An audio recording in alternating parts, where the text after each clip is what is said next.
내가 사망의 음침한 골짜기로 다닐지라도 해를 두려워하지 않을 것은 주께서 나와 함께 하심이라. 주의 지팡이와 막대기가 나를 안위하시나이다. 아멘.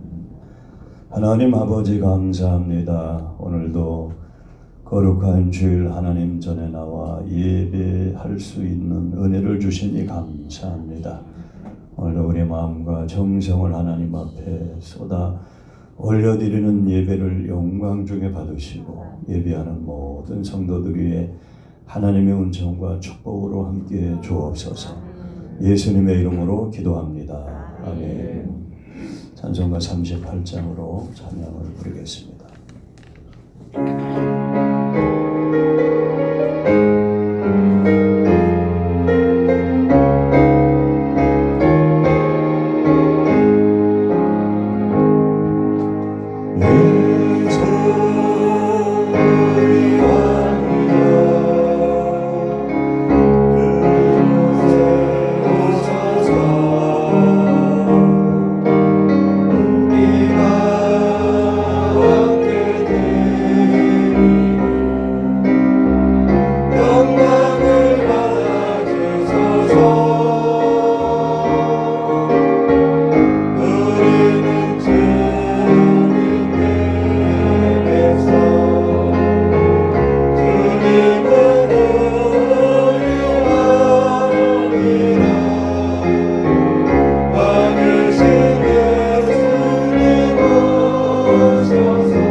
전능하사 천지를 만드신 하나님 아버지를 내가 믿사오며 그의 아들 우리 주 예수 그리스도를 믿사오니 이는 성령으로 잉태하사 동정녀 마리아에게 나시고 본디오 빌라도에게 고난을 받으사 십자가에 못 박혀 죽으시고 장사한 지 사흘 만에 죽은 자 가운데서 다시 살아나시며 하늘에 오르사 전능하신 하나님 우편에 앉아 계시다가 하늘로서 산자와 죽은 자를 심판하러 오시리라.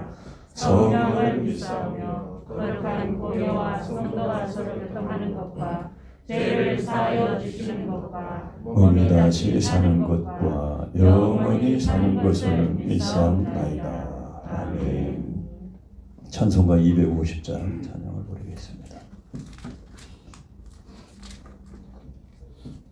주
마음을 쏟아서 드리는 예배자가 되기를 원합니다.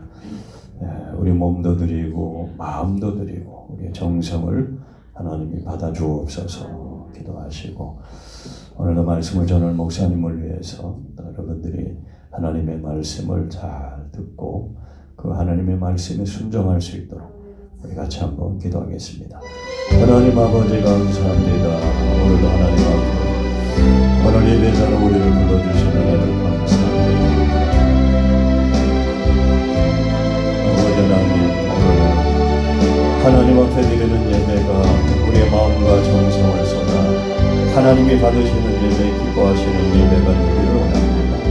하나님께서 우리의 삶 속에 주의 되기를 주시고, 아버지 하나님 한 사람 한 사람 예배자를 기억하여 주셔서 오늘도 살아계신 하나님을 만나는 시간 되게 하시고, 오늘도 예배를 통해서 아버지 하나님의 말씀을 통하여 우리로 보게 되는 시간 될 수 있도록 도와주시고 성령의 역사를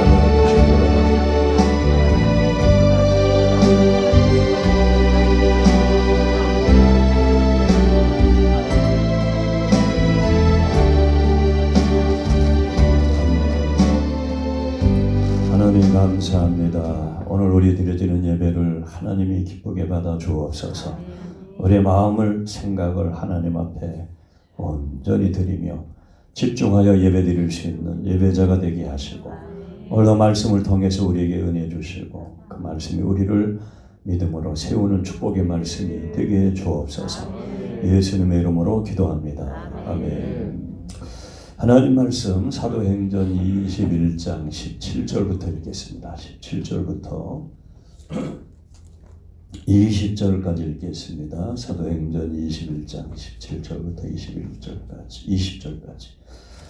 예루살렘에 이르니 형제들이 우리를 기꺼이 영접하거늘 그 이튿날 바울이 우리와 함께 야고보에게로 들어가니 장로들도 다 있더라. 바울이 문안하고 하나님이 자기의 사역으로 말미암아 이방 가운데서 하신 일을 낱낱이 말하니 그들이 듣고 하나님께 영광을 돌리고 바울더러 이르되 형제여 그대도 보는 바에 유대인 중에 믿는 자 수만 명이 있으니 다 율법의 열성을 가진 자라. 아멘. 바울이 예루살렘에 무사히 도착을 하게 됩니다.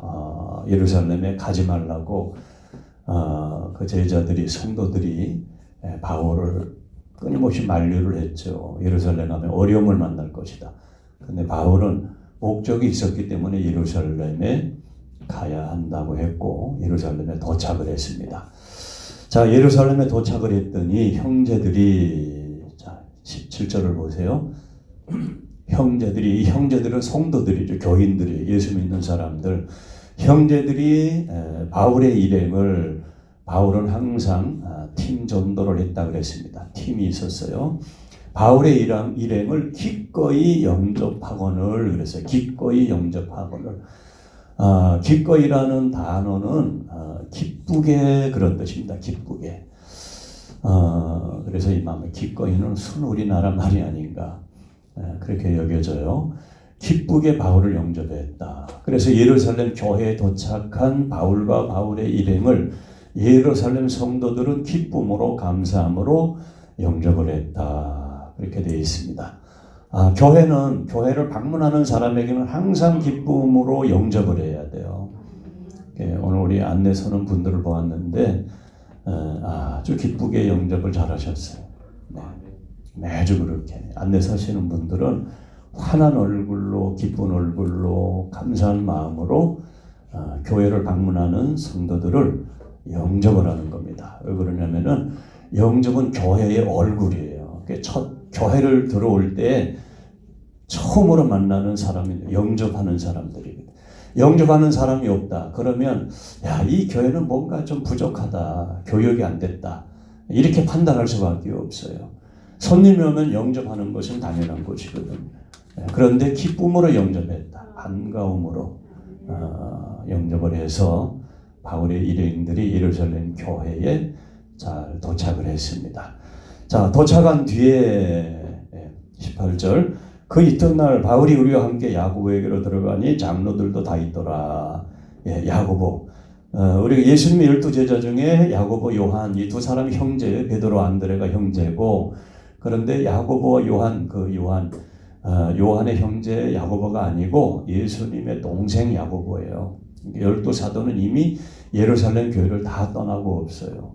어떤 사도는 순교했고 어떤 사도는 선교지에 나가 있고, 그래서 예루살렘 교회의 지도자는 예수님 동생 야고보예요. 야고보. 그리고 장로들은 교회 지도자들이라고 그랬어요.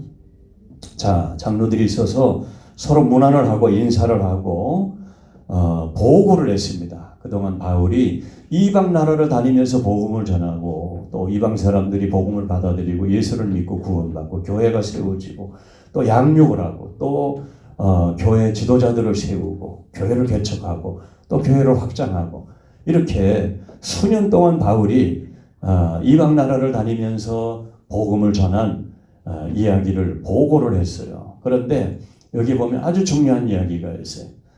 자기를 통하여 하나님이 하신 일을 낱낱이 보고했다 그랬어요. 그러니까 하나님의 일을 하나님이 하시는 거예요. 우리는 단순히 하나님의 도구가 되는 거죠. 우리를 통해서 하나님이 일을 하신단 말이에요. 그래, 하나님이 일을 하는 사람, 나를 통해서 하나님이 일하신다. 그 사람은 굉장히 복된 사람입니다. 네.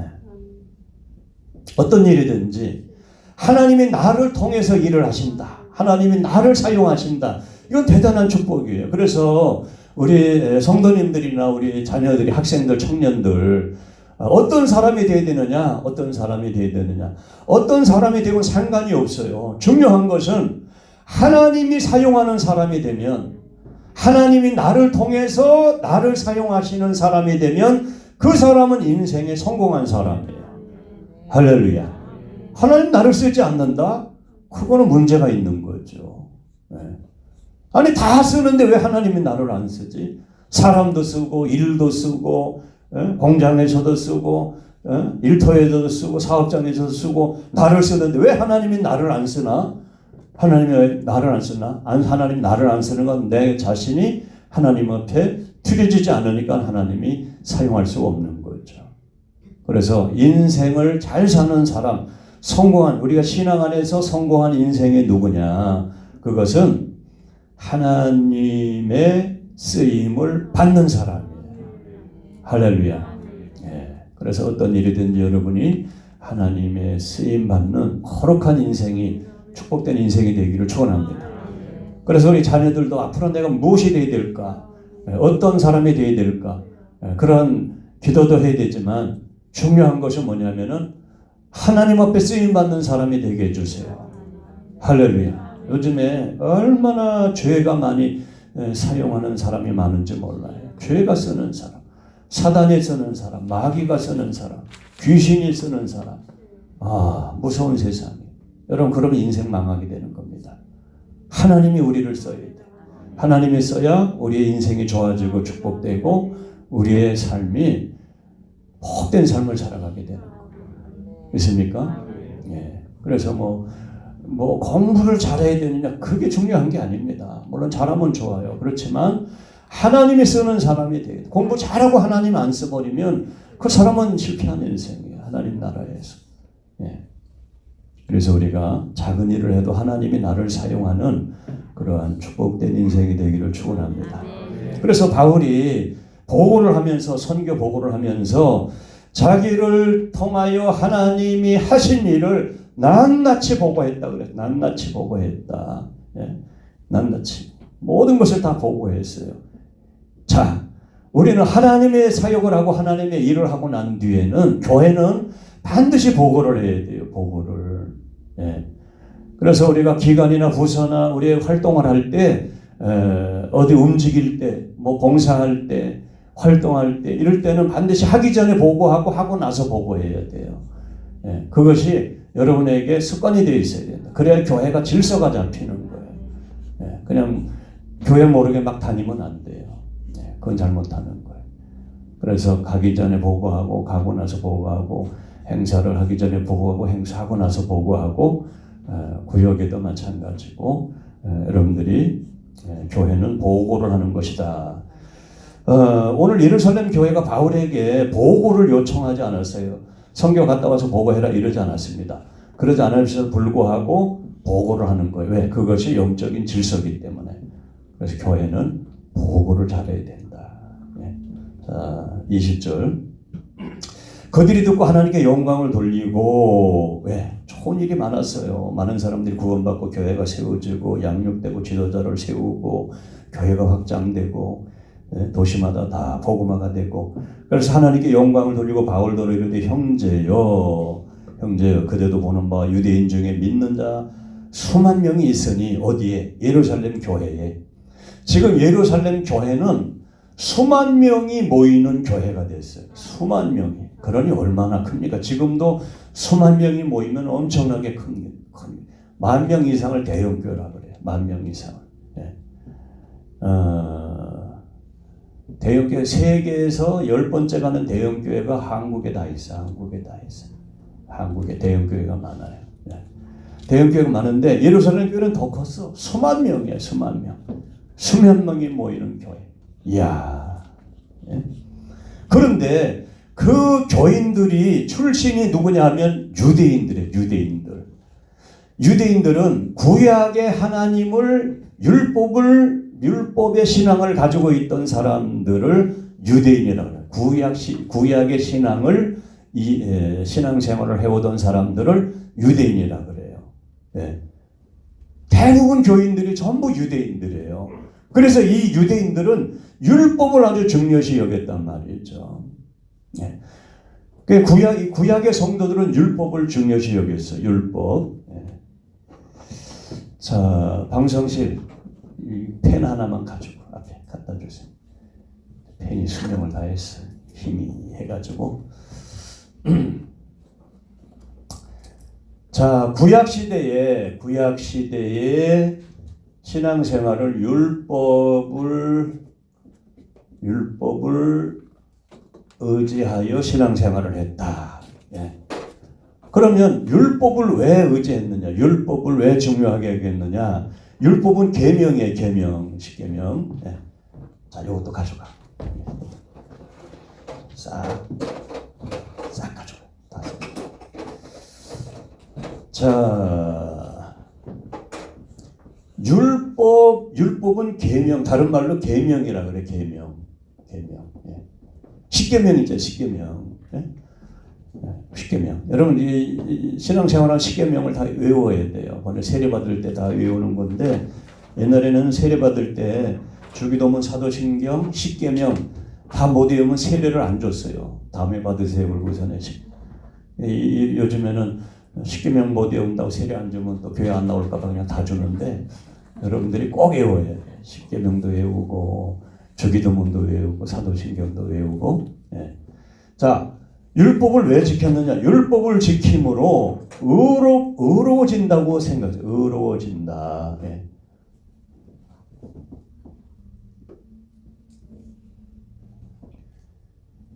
잘 안 나오네. 다른 거 가져와봐. 자, 의로워진다고 생각했어.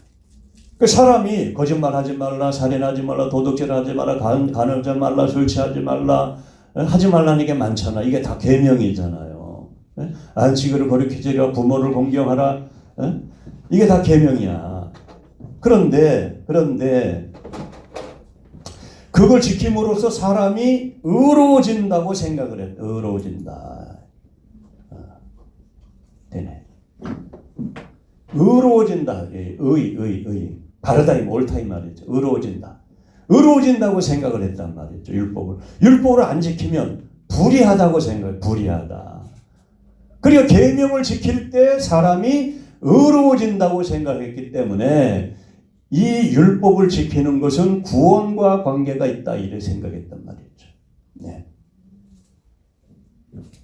구약시대 성도들이. 그런데 하나님은 사람이 계명을, 율법을 지켜서 의롭게 옳은 사람이 되는 것이 아니라, 복음이 온 뒤에는 예수님의 십자가와 부활이 이루어지고 난 뒤에는 믿음으로, 따라하세요. 믿음으로. 그렇죠. 믿음으로, 예수님을 믿음으로 의로워진다. 예수님을 믿음으로 의로워진다. 복음은 예수님을 믿으면 의로워진다고 약속을 한단 말이죠. 그런데 구약의 신앙을 믿던 율법을 의지해서 믿던 유대인들이 예수를 믿게 됐어요. 예수를 믿게 됐어. 근데 예수를 믿고 나니까 예수님만 믿으면 예수님의 십자가와 부활의 사건을 믿으면 의로워진다. 이건 뭔가 부족한 것 같은 거야. 사람이 옳게 살고 바르게 살고 계명도 지키고 율법도 지켜야 사람이 의로워지는 것이지 어떻게 믿기만 한다고 의로워질 수가 있나. 이래가지고 예수도 믿지만 율법도 지켜야 된다. 이런 사상을 유대주의 그리스도인 이렇게 말한 그리스도인이라고 말한다. 유대주의 그리스도인. 예. 유대교의 사상을 못 버렸어. 예수를 믿긴 믿는데 유대교의 사상을 율법을 지킴으로 의로워진다는 생각을 못 버렸단 말이죠. 그러니까 지금 이 예루살렘 교회는 자 다시 한번 보겠어요. 20절. 자, 그대도 보는 바 유대인 중에 믿는 자 수만이 있어. 그대로 하면 돼요. 수만이 있어. 다 율법의 열성을 가진 자라. 다 율법의 열성을 가진 자라. 왜 율법의 열성을 가졌어요? 율법을 지켜야 의롭다고 여김을 받는다고 생각했기 때문에. 근데 여러분들도 복음에 대한 확신이 없으면 여기에 빠질 가능성이 많아요. 사람이 착하게 살아야, 계명을 지키고 살아야, 그래야 옳은 사람이 되지. 어떻게 믿음만 가지고 옳은 사람이 됩니까? 이러면 혼동이 올 수가 있다 이 말이죠. 자, 여기서 문제가 뭐냐 하면은 복음이라는 거, 복음. 사람이 어렵게 되는 것은 믿음으로 되는 것이다. 왜 믿음으로 되는 것이냐? 사람은 율법을 지켜서 의롭게 될 수가 없어요. 그러면 이렇게 살아야 돼. 태어나서 죽을 때까지 단 한 번도 죄를 짓지 말아야 돼. 심지어는 거짓말까지. 단 한 번도 거짓말을 하지 말아야 돼. 단 한 번도 도적질을 하지 말아야 돼. 도적질을 하지 말아요. 어? 엄마 지갑에서 1,000원 뺐으면 그건 벌써 죄진 거야. 단 한 번도 도적질하면 안 돼. 살인하면 안 돼. 간음하면 안 돼. 부모에게 불효하면 안 돼. 부모를 공경하라 그랬어요. 안식일을 어기면 안 돼. 우상을 섬기면 안 돼. 단 한 번도. 여호와 이름을 망령되이 일컬으면 안 돼. 하나님의 다른 신을 믿으면 안 돼. 아니 세상에 그걸 한 번도 안 한 사람이 어디 있냐고요. 다 죄에 걸렸는데. 그러니까 율법이라는 것은 사람이 죄에 걸렸다는 것을 알게 해주는 거예요. 아셨죠? 예. 하나님이 율법을 주신 목적이 물론 바르게 살아가는 것도 있지만 그보다 더 본질적인 목적이 뭐냐 하면은 사람은 죄인이라는 것을 알으라는 거예요. 그런데 내가 율법에 탁 걸리니까 거짓말했는데 거짓말했네. 밥 먹듯이 하는 거짓말을 야 내가 밥 먹듯이 죄를 짓는 사람이구나. 그건 내가 죄인이라는 걸 알게 되잖아. 예. 자, 그래서 율법으로는 의인이 될 수가 없다. 율법을 지켜서는. 왜? 율법을 지킬 수 있는 사람이 없기 때문에. 설령 율법을 다 지켰다 하더라도 예를 들어서 정말 한 번도 죄를 안 졌다. 인생을 살면서. 한 살서부터 100살 죽을 때까지 한 번도. 그러니까 10년을 죄를 안 짓고 20년을 죄를 안 져서도 21년째 죄를 딱 지면 그 사람은 죄인이 돼버리는 거예요. 죄인이 돼버리는 거예요. 그러니까 의인이 될 수가 없어. 자, 그러니까 율법으로는 사람이 의롭게 될 수가 없다. 설령 그 사람이 죽을 때까지 죄를 한 번 안 지었다. 이런 사람도 없지만 만일 있다 하더라도 그 사람이 의인이 될 수가 없다. 왜? 사람은 태어나면서부터 죄를 가지고 죄에 오염이 된 상태로 태어나기 때문에. 그래서 우리가 속에 악한 감정, 사나운 감정, 더러운 감정 이런 생각들이 자꾸 나는 것은 우리 속에 죄성이 있기 때문에 그래요. 죄가 들어있기 때문에. 그래서 사람이 이상해지는 거야. 악해지고 사나워지고 음란해지고 타락하고 방탕하고. 예. 그러니까 사람 자체가 타락이 돼 있기 때문에 사람은 율법으로 의롭게 될 수가 없다. 그러니까 의롭게 될 수가 없다. 그러니까 구원을 못 받아요. 의롭게 되지 못하니까. 예. 그러니까 율법으로는 구원을 받을 수가 없는 거예요. 그러니까 하나님이 예수님을 이 땅에 보내주신 거예요. 예수님이 십자가에 죽으시고 부활하셨잖아요. 예수님이 이 땅에 사시는 동안에 하나님의 말씀을 100% 순종을 해요. 그러니까 죄 없는 예수님이 하나님의 말씀을 100% 순종함으로 예수님의 의가 예수님의 의로움을 예수님은 의로운 분이에요. 예수님의 의가 예수님을 믿을 때 나에게 옮겨오게 되는 거예요. 아멘? 예. 나는 의롭지 않은데 하나님이 의롭다고 옳은 사람이라고 하나님이 의인이라고 우리를 하나님이 선포를 해주는 거예요. 왜? 예수님 때문에. 예수님을 믿었기 때문에. 그럼 얼마나 감사한 일이에요. 그래서 사람이 의롭게 되는 것은 율법의 행위로 되는 것이 아니라 오직 예수 그리스도를 믿음으로 되는 것이다. 갈라디아서 2장 16절을 보겠어요. 여러분들이 복음과 율법을 잘 이해를 해야 돼요. 네, 복음과 율법을. 자, 갈라디아서 2장 16절을 같이 한번 읽어보겠습니다. 시작. 사람이 의롭게 되는 것은 율법의 행위로 말미암음이 아니요 오직 예수 그리스도를 믿음으로 말미암는 줄 알므로 우리도 그리스도 예수를 믿나니 이는 우리가 율법의 행위로서가 아니고 그리스도를 믿음으로써 의롭다함을 얻으려 함이라. 율법의 행위로서는 의롭다함을 얻을 육체가 없느니라. 예. 그런데 예루살렘 교회 성도들은 수만 명이나 되는 사람들은 율법을 아직도 의지하고 있다는 거예요. 예수만 믿는 건 부족해. 예수를 믿지만 율법을 지켜야 돼. 할례도 행하고 결례도 행하고 뭐 율법에서 지킨 것을 따라서 해야지. 모세의 율법을 지켜야지 의롭게 된다. 이렇게 생각을 하고 있었단 말이죠. 왜? 아직 복음에 대해서 성숙하지 못했기 때문에, 복음을 완전히 이해를 하지 못했기 때문에 이런 문제가 생겼어요. 자, 그런 상태의 예루살렘 교회가. 그런데 그 사람들이 잘못된 그 신앙을 가졌는데 바울에 대해서 불만을 가지고 있었어요. 21절 바울에 대해서 자 21절을 사도행전 21장 21절 자 내가 이방에 있는 모든 유대인들을 가르치되 모세를 배반하고 아들들에게 할례를 행하지 말고 또 관습을 지키지 말라 한다 함을 그들이 들었도다. 내가는 거예요. 바울이 이방에 가서 전도할 때 모든 유대인들을 가르치기를 모세를 배반하라. 모세를 배반하라는 게 뭐예요? 율법을 배반하라. 율법 지킬 필요 없다. 이렇게 말했다는 거예요. 이렇게 아들들에게 할례를 행하지 말고 할례도 하지 말고 관습을 지키지 말라 한다 함을 그들이 들었도다. 누가? 유대 교인들이, 예루살렘 교인들이 자기들은 율법에 열심히 있는데 바울은 율법을 무시하고 율법을 지키지 말라고 그러고 돌아다닌다는 이야기를 들으니까 예루살렘 교인들이 속에서 화가 났다 이 말이죠. 아니 저 사람은 우리가 열심히 믿는데 우리가 열심히 믿는 그 율법을 필요 없다고 주장하고 다녀?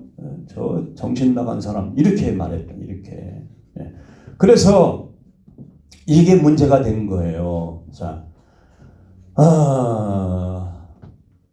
22절 그러면 어찌할꼬 그들이 필요한 그대가 온 곳을 들으리니 바울이 예루살렘 교회에 왔는데 이제 예루살렘 교인들이 율법을 아주 열심으로 지키고 있는데 바울은 율법이 필요 없다고 소문을 내고 다니는 그 바울이 예루살렘 교회에 왔다는 소식을 들으면 교인들이 가만히 있겠냐 이 말이죠. 바울에게 대대적인 항의를 하고 바울을 어떻게 하려고 지금 작심을 하고 있다는 거예요, 교인들이. 그러니 어떻게 했으면 좋겠느냐. 어찌할꼬 23절 우리가 말하는 이대로 하라. 우리가 말하는 이대로 하라. 누가? 야고보와 교회 장로들이 지도자들이 바울에게 주문을 하는 거예요. 지금 당신 때문에 교회에 분란이 일어날 가능성이 있으니까 당신 이렇게 좀 해줘라. 그래서 바울에게 부탁을 하는 겁니다. 서운한 네 사람이 있으니 우리에게 서운한 네 사람이 있으니 그들을 데리고 함께 결례를 행하고 그들에 위하여 비용을 내어 머리를 깎게 하라. 그러면 모든 사람이 그대에 대하여 들은 것이 사실이 아니고 그대도 율법을 지켜 행하는 줄로 알 것이라. 이런 주문을 했어요. 야, 결례라는 게 있으면 결례라는 것이 뭐냐면 정결하게 하는 의식이에요. 정결하게 하는 의식. 사람이 무슨 더러운 것에 접촉이 되었으면은 더러운 것을 만지거나 더러운 것을 접촉했으면은 사람이 더러워졌다고 생각을 해요. 그래서 그 더러워진 몸과 마음을 깨끗하게 하는 그 의식이에요. 그걸 결례라고 해요. 결례. 예에 어긋났다는 그런 결례도 있지만 이것은 정결하게 하는 의식이에요. 정결의식. 결례는 정결의식. 더러워진 몸을 마음을 깨끗하게 하는 과정이에요. 결례라 그래요. 그래서 이 결례는 어떤 경우에 하느냐? 시체를 만졌을 경우에. 시체는 죽음이잖아요. 죽음을 만졌을 경우에는 더러운 것을 만졌기 때문에 더러움의 상징이란 말이죠. 그러니까 죽은 것은 만졌을 때 짐승이건 사람이건 죽은 것을 만졌을 때는 결례를 해요. 또 질병에서 나았을 때 질병, 유철병이나 문둥병이나 이러한 질병에서 나았을 때 질병에서 치료가 되고 회복이 된 뒤에는 병을 더러움으로 봤단 말이죠. 그래서 결례를. 또 출산 후에 우리 여성들이 아이를 낳으면 피를 많이 흘렸기 때문에 결례를. 또 서원한 경우에 서원. 자기가 서원한 경우에. 또 나실인. 하나님 앞에 내 자신을 바칩니다. 이렇게 나실인. 하나님 앞에 자신을 바치는 사람이 있었어요. 자원에서 나는 하나님을 위해서 살겠습니다. 이런 사람은 그냥 받아들이질 않고 결례, 꼭 이 과정을 거치게 했어요. 정결의식을. 그래서 첫째는 옷을 깨끗하게 빨고, 두 번째는 몸을 씻고, 세 번째는 제사를 드리고, 이 과정이 한 달. 몇 달이요? 한 달. 와, 한 달 동안 뭐 해야 되느냐? 격리된 상태에서 이 정결의식을 해야 돼. 지금 코로나 걸리면 2주 격리하잖아요. 우리 박철평 집사님이 2주 승리하셨는데 아주 힘들대. 어디 못 가는 게 방에서 수시로 그냥 전화 오고 어디 있냐고 전화 오고 나가지 말라고 전화 오고 확인하고. 그러니까 한 달 동안 어디 못 가고 갇혀가지고 결례를 하는 거예요. 결례를. 이것이 율법에 있단 말이에요. 레위기에 율법에 있단 말이죠. 그러니까 지금 예루살렘 교회에 4명이 결례를 지금 준비하고 있다. 자, 결례를 할 사람이 4사람이 있다. 4사람이 있는데 4사람이 결례를 하려면은 비용이 들어가는 거야. 왜? 한 달 동안 숙식을 해야 되니까. 한 달 동안 숙식을 하는. 코로나 격리 외국 사람이 오거나 외국에 나가게 되면은 호텔에서 2주 동안 격리하라는 거예요. 호텔 비용이 얼마나 많이 나와. 하루에 숙박료가 얼만데 거기 호텔 밥이 얼마나 비싸. 세배 대비 비싸잖아. 그러니까 한 달 동안 결례를 하려면은 비용이 들어가는데 가난한 사람은 이 돈이 없어서 결례를 못 한다는 거예요. 그러니까 4사람이 있는데 지금 바울에게 당신이 4사람의 비용을 대고 당신도 결례를 같이 행하라. 율법을 지킨다는 모습을 보여주어라. 보여주어라. 그렇게 요구한 거예요.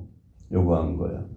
이 유대 그리스도인들이 율법을 지키는 것은 목적이 뭐예요? 의로워진다고 율법을 지킨단 말이죠. 이 의로워진다는 것은 복음과는 완전히 상반되는 그런 신앙이란 말이에요. 네? 믿음으로 의로워지는 것이지 율법을 지켜서 의로워지는 게 아니다.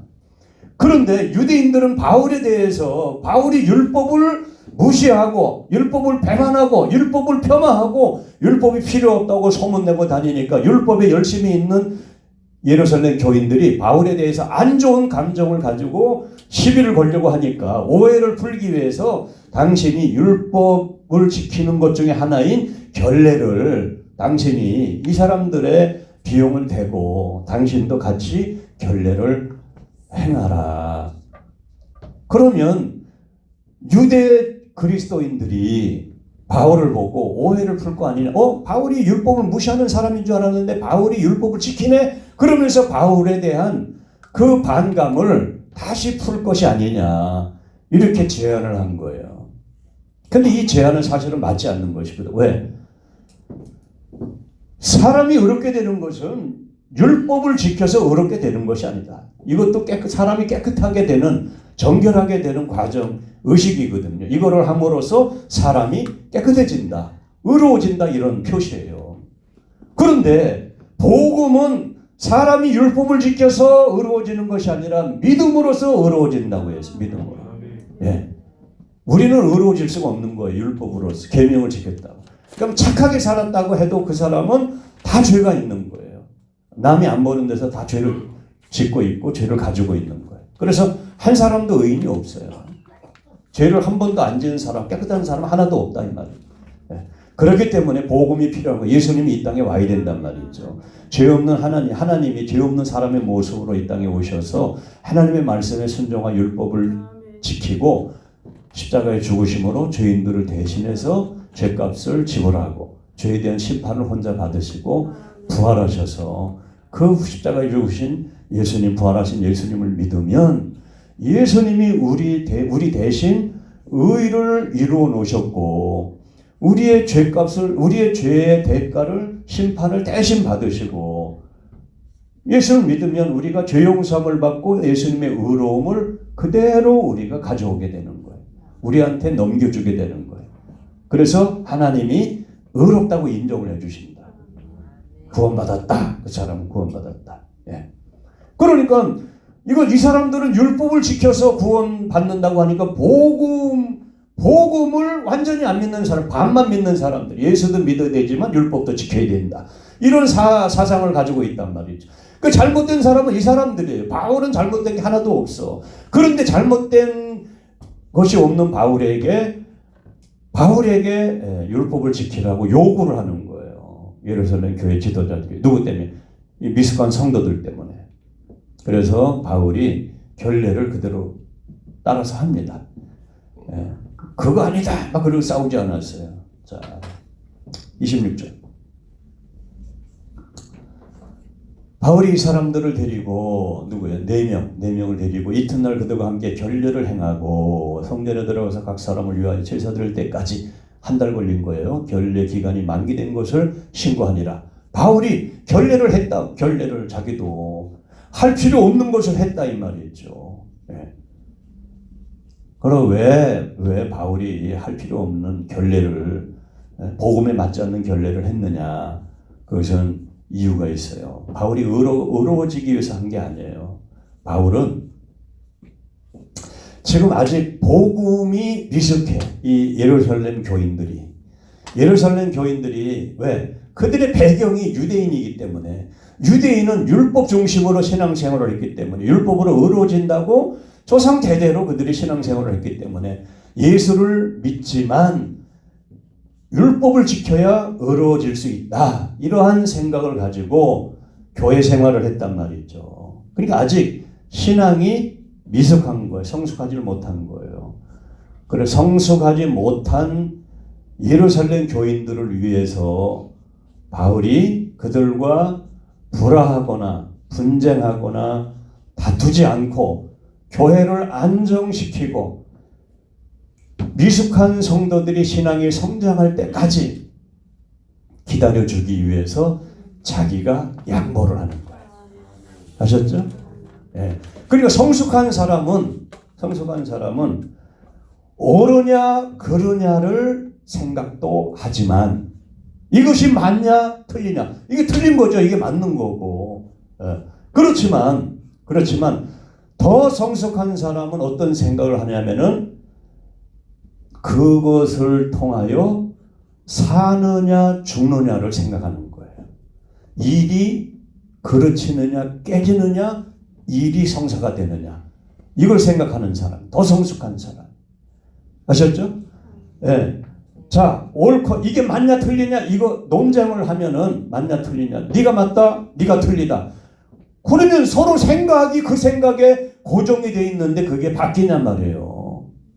친구들하고 싸워보세요. 네가 잘못했지 놈아, 네가 먼저 잘못했지 놈아, 네가 먼저 때렸지, 네가 먼저 시비 걸었지. 밤새도록 석 달 열흘 동안 해도 안 끝나요. 가정에서 부부싸움도 마찬가지. 네가 말해, 네가 당신이 먼저 잘못, 당신이 먼저, 당신이 먼저. 백날 해보세요. 끝이 나는 거. 옳고 그름만 따지면은 다 죽는 상황이 생겨요.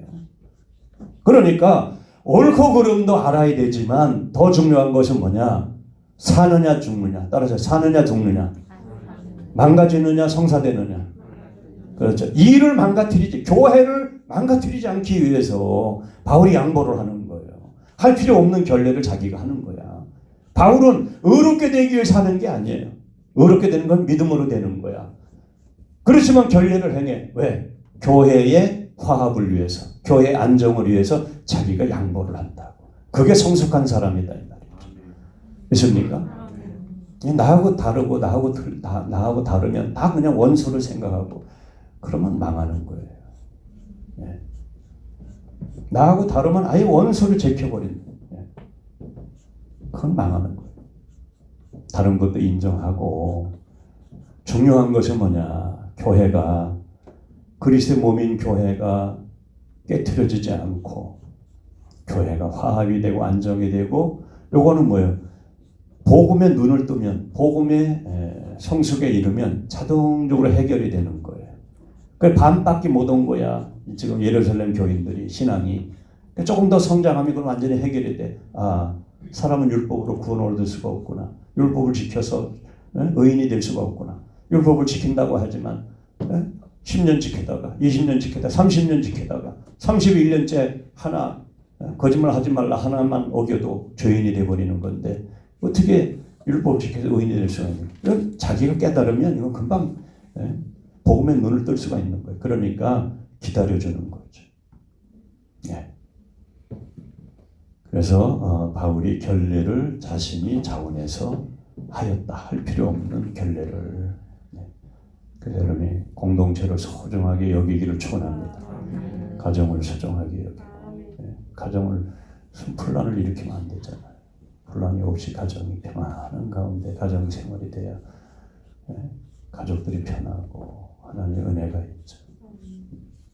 네가 맞냐, 네가 맞냐, 네가 틀리다, 네가 맞다, 맨날 이런 거 가지고 가정에서 싸우고 다투고 그러면 가정이 어떻게 평안하겠어요? 교회도 마찬가지. 옳고 그름은 분별을 해야 되지만 교회 화합을 위해서, 안정을 위해서 내가 양보하고 손해보고 내가 참고 기다리고 그러면 다 성장할 때까지 성숙하면 다 해결되는 거예요. 그 당시만 그걸 못 참아가지고 그냥 싸우고 다투고.